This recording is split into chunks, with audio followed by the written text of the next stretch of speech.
Hello and welcome again. Last time we spoke about the alleged coronation of the alleged King Charles III.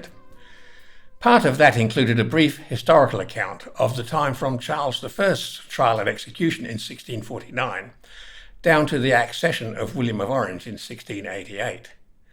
James II was crowned in 1685, and I stated that he was the last monarch to be crowned under constitutional protocols, before the Coronation Oath Act of 1688 sought to subvert the constitution by demanding that the monarch agree to govern according to the Acts and Statutes of Parliament, and forswear their authority to deny the royal assent to parliamentary legislation, even if the occasion demanded it. As with many aspects about constitutionality and lawful authority, etc., this statement also excites some controversy. The ceremony of James II's coronation may have been performed according to the ancient protocols, but he was a Catholic, and Catholics are forbidden on the throne of England because of divided loyalty, which includes allegiance to the papacy. This was not established in legislation, however, until the Act of Settlement passed in 1701. Confused? Let's clarify. Given that all the monarchs down to Henry VIII had been Catholic, how was this dilemma about divided loyalties between the supremacy of English common law and papal assertion of dominance over temporal as well as spiritual matters resolved? It was done by means of the Acts of Praemunire in the 14th century. There were two, one in 1353 and the 1392 version. The purpose of these was to finally settle the disputes that arose between the papacy and the English crown after the sealing of Magna Carta in 1215. The term praemunire is Latin, meaning to fortify or uphold, munire, in advance or in preference to pre. That situation remained stable until the 1972 European Community Act, which, as defined in the notices we serve on the usurpers of the crown and their supporters, constitutes a praemunire because of its granting of degrees of sovereignty over Britain to a foreign power, albeit that power not being an official state. Such offences against the Constitution continued to ramp up until eventually the barons could be persuaded to invoke Article 61 in 2001. Does this mean that there is no lawful administration in the Commonwealth until such time as a monarch who is prepared to honour their constitutional and coronation oath commitments, along with a parliament willing to be subjected to the same conditions, are elected? Not quite. Once Article 61 is in effect, the barons' task is to assist in devising ways of providing redress, as instructed in the article. This they have not done. They are often referred to as having gone AWOL. Since they are part of the parliamentary system as members of the House of Lords, and some of them were ejected from that house when Article 61 was invoked, the Parliament has effectively become as rogue as the relevant monarch, Elizabeth II. This leaves only subjects who are loyal to the Constitution as holders of any lawful authority, which may or may not include members of the Committee of Barons, which is yet to be revealed. Any subjects who swear or affirm their commitment to the Constitution and natural or common law are behaving lawfully and have full lawful authority to conduct their own affairs according to that law. In fact, as mentioned in the fifth notice to stop, that authority extends to arresting people engaged in high treason, misprision of treason, and so on. In practice, there would need to be large numbers of subjects in such standing to effect these penalties. But the fact is that the authority exists and most definitely applies to the individual's right to conduct their own affairs without assault by anyone else, no matter what temporary powers, for example, guns, tasers, weapons of electronic disablement, etc., they may possess. We will discuss things we can do to increase these numbers peacefully in a few minutes. It follows that anyone attempting to deprive us as loyal subjects to the Constitution of these our inalienable rights is committing treason against us and those other loyal subjects.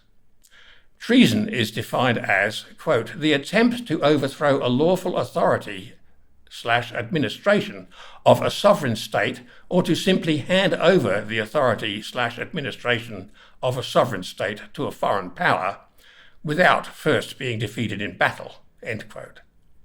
Even in the absence of an overarching structure of lawful administration, which is the current state of affairs, each individual is sovereign, but still bound by natural law to abide by and restrain themselves from infringing on the rights of fellow subjects.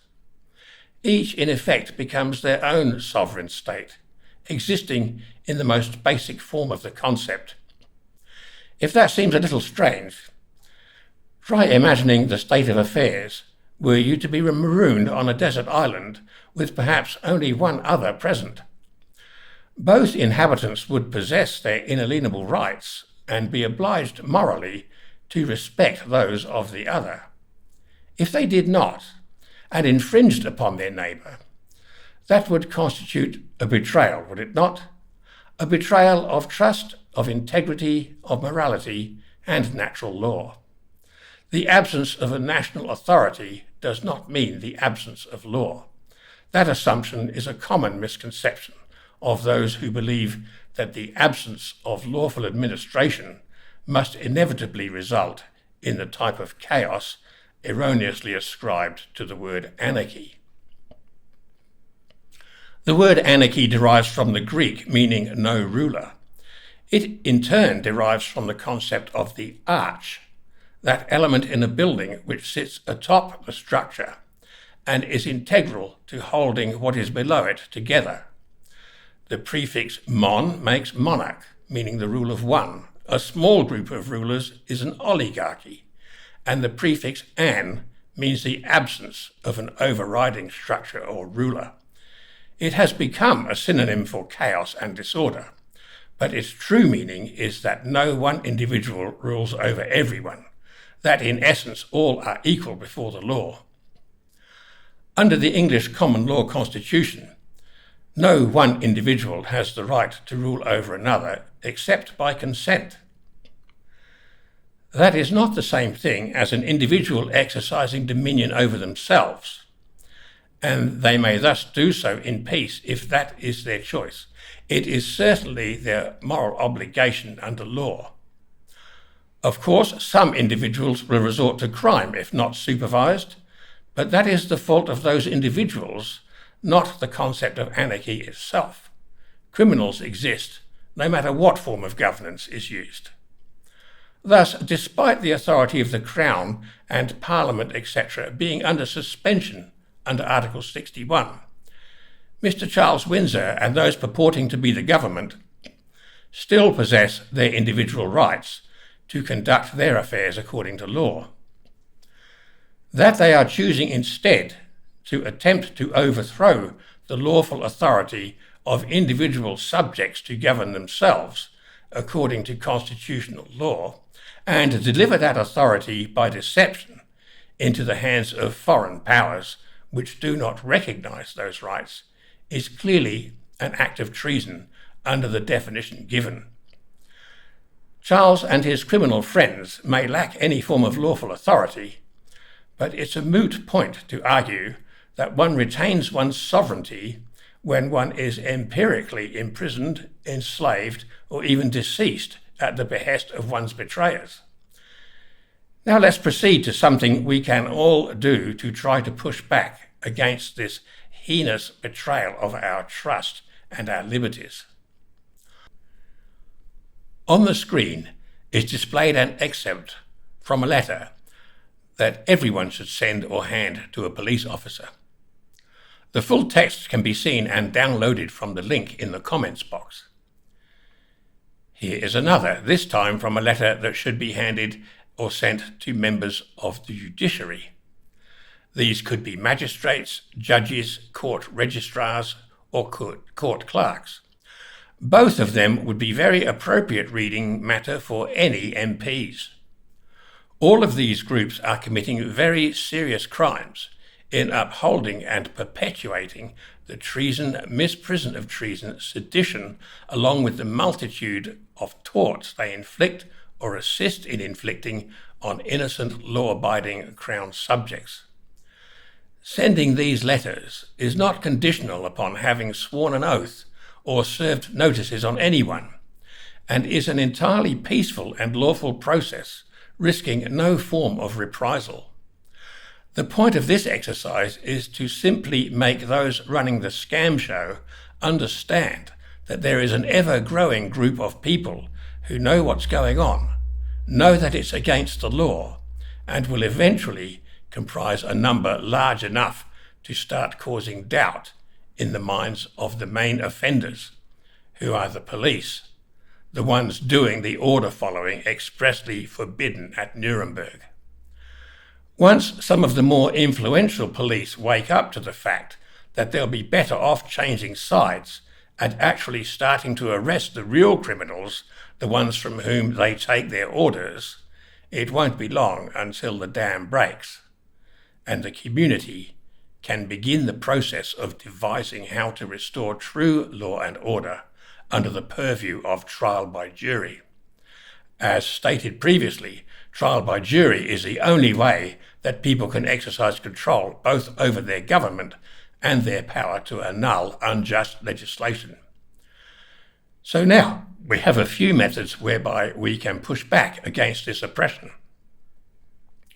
1. We can swear our oath to the Constitution via the Committee of Barons. 2. We can serve our lawful notices on the key elements of the criminal regime, the cops, the courts, and the councils. And anyone else who decides that their job enables them to infringe our rights in ways that they as individuals are not free to do. 3. We can, if we choose, decide to comply under duress with unlawful demands if by so doing we lessen harm to ourselves and simply add the crime of extortion, theft, assault, or whatever other offences are committed against us to our files on these offenders for later court proceedings. 4. We can now add these letters of advisement to relevant offenders. Of course, we should record these in a file because later it will prevent the offenders resorting to plausible deniability or claims of ignorance. Unless people are content to have their freedoms eroded to the point of no return, there is no reasonable justification for not doing at least one of these things, and preferably all 4.